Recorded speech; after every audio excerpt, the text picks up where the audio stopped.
Petro wokutanga, chitsauko chokutanga. Petro, mupostori waJesu Kristu, kuvasanangurwa vaMwari vatorwa munyika, vakaparira muPondasi yose neGaratia, neKapadokia, Asia neBhitinia, vakasarudzwa maererano nokuziva zviri mberi kunoita Mwari Baba, kubudikidza nebasa romweya rokuvaita vatsvene, kuti vateerere kuna Jesu Kristu nokusaswa neropa rake. Nyasha norugare ngazviwande kwamuri. Mwari Baba vaishe wedu Jesu Kristu ngaarumbidzwe. Nengoni dzake huru akatibereka patsva, akatipinza mutariro menyu nokumuka kwaJesu Kristu kubva kuvakafa. Akatiisa munhaka isingagoni kuparara, isingaori kana kusvava, yamakachengeterwa kudenga. Imi munodzivirirwa nesimba raMwari nokutenda kusvikira ruponeso rwauya, rwakagadzirirwa kuti ruratidzwe munguva dzokupedzisira. Mune izvi munofara zvikuru, kunyange zvino kana zvichifanira, muchitambudzika kwechinguva chiduku nenzira dzose dzemiedzo. Izvi zvakauya kuitira kuti kutenda kwenyu kunokosha kupfuura goridhe rinoparara, kunyange zvaro rakanatswa nomoto, kuvanikwe kwakakwana uye kuve kunorumbidzwa, kunobwinya uye kunokudzwa pakuratidzwa kwaJesu Kristu. Kunyange musina kumuona, munomuda. Kunyange zvazvo musingamuoni, zvino munotenda kwaari, uye muzere nomufaro usingagoni kurondedzerwa. Nokuti muri kugamuchira chinovavarirwa nokutenda kwenyu, iro ruponeso rwemweya yenyu. Nezvoruponeso urwu, vaprofita vakataura nezvenyasha dzaizouya kwamuri, vakanzvera zvikuru uye vakabvunza zvikuru, vachiedza kunzvera kuti vaone nguva nezvinhu zvairatidzwa nomweya wakanga uri mukati mavo pavakaprofita nezvokutambudzika kwaKristu uye nezvokubwinya kwaizotevera. Zvakaratidzwa kwavari kuti vakanga vasingamushumire ivo, asi imi pavakataura nezvezvinhu zvakataurwa kwamuri. Zvino naavo vakaparidza vhangeri kwamuri nomweya mutsvene wakatumwa uchibva kudenga, kunyange vatumwa vanoshuva kuona zvinhu izvozvo. Naizvozvo pfungwa dzenyu ngadzigadzirire kushanda, muzvidzore, muise zvizere tariro yenyu panyasha dzamuchapiwa pakuonekwa kwaJesu Kristu. Savana vanoteerera, musaenzaniswa nezvido zvakaipa zvamaiva nazvo pamairarama nokusaziva, asi saiye akakudanai mutsvene, ivai vatsvene pane zvose zvamunoita. Nokuti kwakanyorwa kuchinzi, ivai vatsvene nokuti ini ndiri mutsvene. Sezvo muchidana kuna Baba vanotonga basa romunhu mumwe nomumwe vasingatsauri, mugare upenyu hwenyu pano savatorwa muchitya, nokuti munoziva kuti hamuna kudzikinurwa nezvinhu zvinoora zvakadai sesirivha kana goridhe kubva paupenyu hwenyu husina maturo hwamakagamuchira kubva kumadzitateguru enyu, asi neropa rinokosha raKristu, iro gwayana risina charingapomerwa uye risina kuremara. Iye akasanangurwa kare nyika isati yavapo, asi akaratidzwa kwamuri mumazuva ano okupedzisira nokuda kwenyu, kubudikidza naye munotenda kuna Mwari. Akamumutsa kubva kuvakafa uye akamukudza kuti kutenda kwenyu netariro yenyu zvive muna Mwari. Zvino zvamakanatsa mwoyo yenyu nokuteerera chokwadi, kuitira kuti mude hama muzvokwadi, munofanira kudanana zvikuru zvichibva pamwoyo, nokuti makaberekwa patsva, kwete nembeu inoora, asi isingaori, neshoko raMwari benyu uye rinogara nokusingapere. Nokuti vanhu vose vakaita souswa, uye kuyevedzwa kwavo kwakaita samaruva ouswa. Uswa hunosvava uye maruva anowira pasi, asi shoko raShe rinogara nokusingaperi, uye iro ndiro shoko ramakaparidzirwa.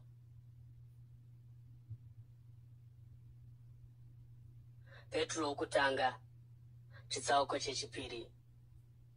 Naizvozvo muzvidzore pane zvakaipa zvose namanomano ose, nokunyengera negodo, nokureva kwose, savacheche vachangoberekwa, pangai mukaka wakachena womweya, kuti mugokuriswa nawo muruponeso rwenyu, sezvo makaravira zvino kuti Ishe akanaka.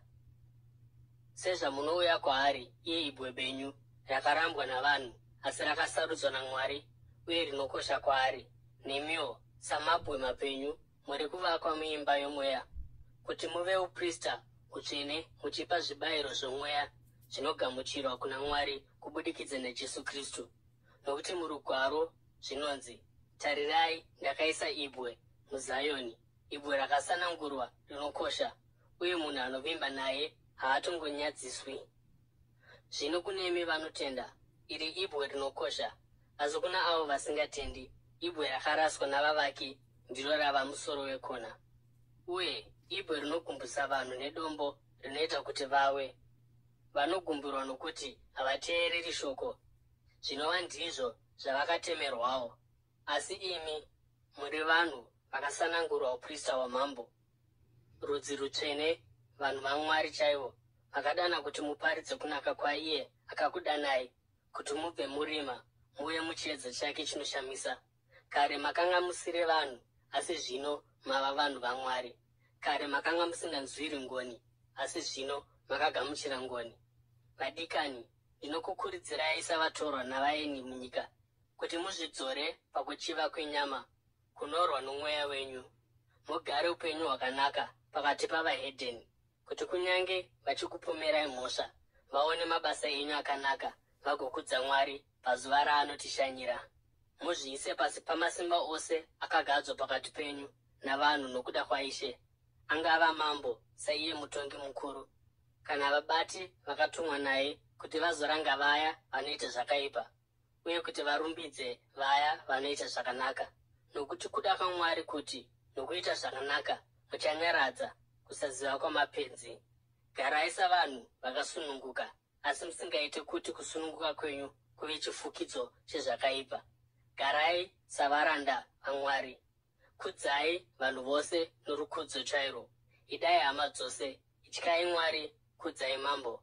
Varanda, zviisei pasi pavatenzi venyu nokukudza kwose, kwete kuna avo vakanaka navane hanya bedzi, asi nokuna vayawo vane hasha. Nokuti zvinorumbidzwa kana munhu achitsungirira ari pasi pokurwadziwa nokutambudzika kusakafanira, nokuti anoziva kuti Mwari ariko. Asi mungarumbidzwa sei muchirohwa nokuda kwokuita zvakaipa uye muchitsunga mazviri? Asi kana muchitambudzika nokuda kwokuti munoita zvakanaka uye muchitsunga mazviri, izvozvo zvinorumbidzwa pamberi paMwari. Makadanirwa izvozvi nokuti Kristu akatambudzika nokuda kwenyu, akakusiyirai muenzaniso nokuti mutevere magwara ake. Iye haana kutadza, uye kunyengera hakuna kuwanikwa mumuromo make. Pavakamutuka haana kudzorera, paakatambudzika haana kutyisidzira, asi akazviisa kuna iye anotonga nokururama. Iye pachake akatakura zvivi zvedu mumuviri wake pamuti, kuti isu tife kuzvivi tigorarama zvakarurama. Namavanga ake imi makaponeswa. Nokuti imi makanga makaita samakwai akarasika, asi zvino makadzokera kumufudzi nomutariri wemweya yenyu. Petro wokutanga, chitsauko chechitatu. Saizvozvo, nemiwo vakadzi, muzviise pasi pavarume venyu, kuitira kuti kana vamwe vavo vasingatendi shoko, vagodzorwa namafambiro avakadzi vavo pasina shoko rarehwa, pavanoona kuchena nokuremekedzwa kwoupenyu hwenyu. Runako rwenyu ngarurege kubva pakushonga kwokunze kwakadai sebvudzi rakarukwa, uye nokushonga zvishongo zvegoridhe nenguo dzakaisvonaka, asi runofanira kuva rwomunhu womukati, iko kunaka kusingaori, kuunyoro nekumweya wakapfava, kunova ndiko kunokosha pamberi paMwari. Nokuti vaizvishongedza saizvozvo vakadzi vatsvene vakare, avo vaiisa tariro yavo muna Mwari, vakanga vachizviisa pasi pavarume vavo chaizvo. Sasara akateerera Abhurahama, akamuti ishe wake. Muri vanasikana vake kana muchiita zvakanaka, uye musingapi kutya nzvimbo. Saizvozvo, varume, garai zvakanaka navakadzi venyu, uye muvabate norukudzo, somudziyo usina simba, uye savadyi venhaka pamwe chete nemi, yechipo chinokosha choupenyu, kuti parege kuva nechinodzivisa minyengetero yenyu. Pakupedzisira, imi mose mugare norugare, mumwe nomumwe wenyu, munzwirane ngoni, mudanani sehama, munzwirane tsitsi, uye muzvininipise. Regai kudzorera chakaipa nechakaipa, kana kutuka nokutuka, asi namaropafadzo, nokuti ndizvo zvamakadanirwa izvozvo, kuitira kuti mugare nhaka yokuropafadzwa. nokuti uyo anoda upenyu nokuona mazuva akanaka anofanira kudzora rurimi rwake pane zvakaipa nemiromo yake pakutaura zvinonyengera. Anofanira kudzoka pane zvakaipa agoita zvakanaka. Anofanira kutsvaga rugare agorutevera.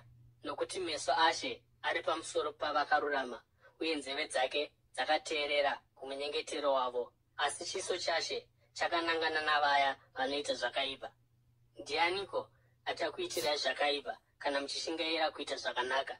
Asi kunyange dai mungatambudzika nokuda kwezvakanaka, makaropafadzwa imi.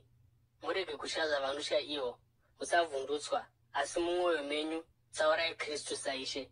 Mugare makazvigadzirira nguva dzose kupindura vose vanokubvunzai pamusoro petariro yamunayo, asi muite izvozvo nounyoro uye nokukudza, muchichengeta hana yakachena, kuitira kuti vaya vanotaura zvakaipa pamusoro pamafambiro enyu akanaka muna Kristu vanyadziswe pakureva kwavo.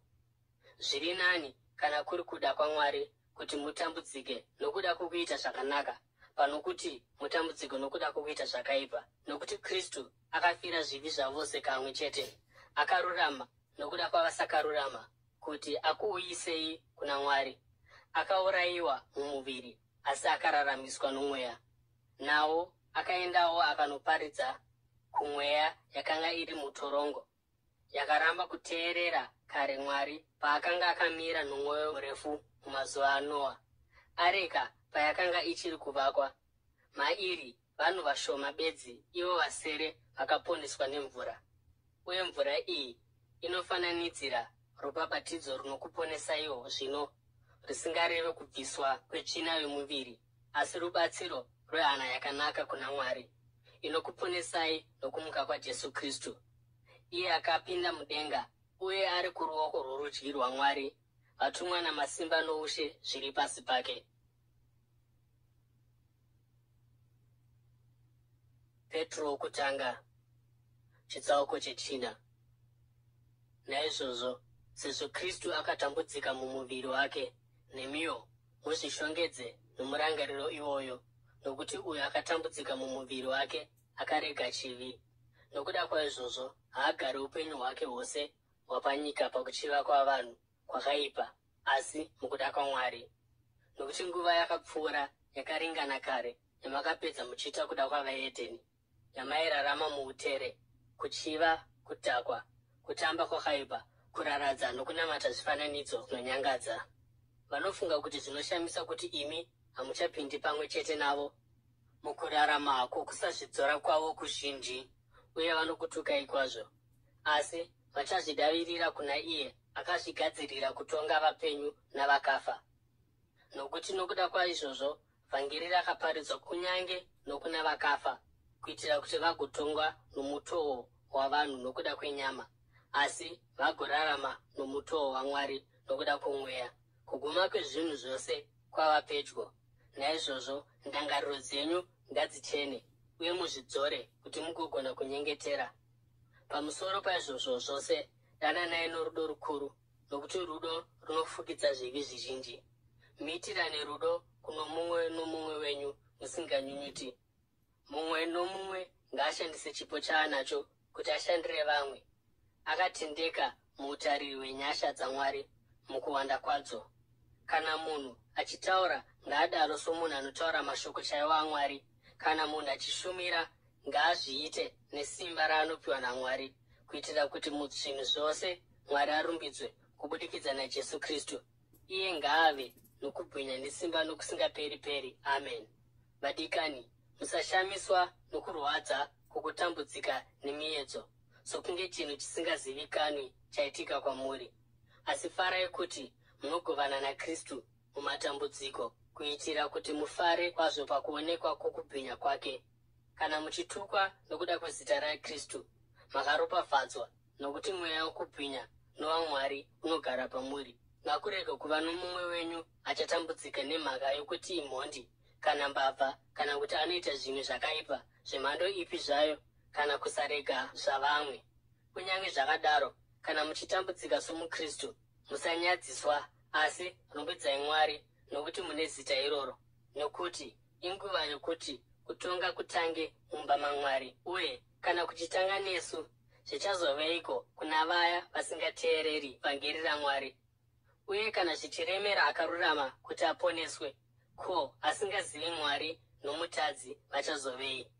Saka zvino vaya vanotambudzika nokuda kwaMwari vanofanira kuzviisa kumusiki wavo akatendeka uye vagoramba vachiita zvakanaka.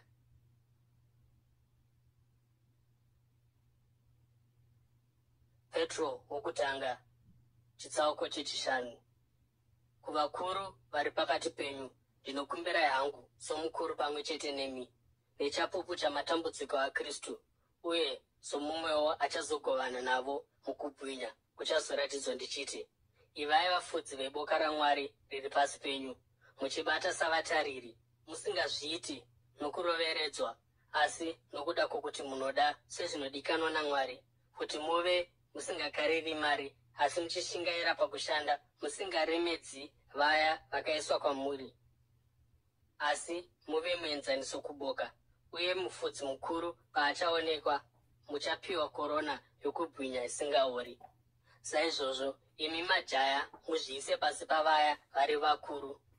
Imi mose pfekai kuzvininipisa kuno mumwe nomumwe, nokuti Mwari anodzivisa vanozvikudza, asi anopa nyasha kuna vanozvininipisa. Naizvozvo muzvininipise pasi poruoko rune simba raMwari, kuti agokusimudzirai munguva yakafanira. Kandai paari kufunganya kwenyu kwose, nokuti anokuchengetai. Muzvidzore uye musvinure. Muvengi wenyu dhiabhori anofamba-famba achiomba seshumba inotsvaka waingadya. Mumudzivise, mumire makasimba mukutenda. Nokuti munoziva kuti hama dzenyu munyika yose dziri kutambudzika saizvozvo, uye Mwari wenyasha dzose akakudanirai kukubwinya kwake kusingaperi muna Kristu. Mushure mokutambudzika kwechinguva chiduku, achakuponesai uye achakusimbisai, agokumisai zvakasimba uye agokutsigisai. Ngaave nesimba nokusingaperi-peri. Amen. Ndakunyorerai muchidimbu, ndichibatsirwa naSairasi, hama yangu yakatendeka, ndichikukurudzirai uye ndichipupura kuti idzi ndidzo nyasha dzaMwari dzechokwadi. Mirai makasimba madziri. Kereke iri muBhabhironi yakasanangurwa pamwe chete nemi inokukwazisai, uye mwanakomana wangu Mako anokukwazisaiwo. Kwazisanai nekutsvodana kworudo. Rugare kwamuri mose muri muna Kristu.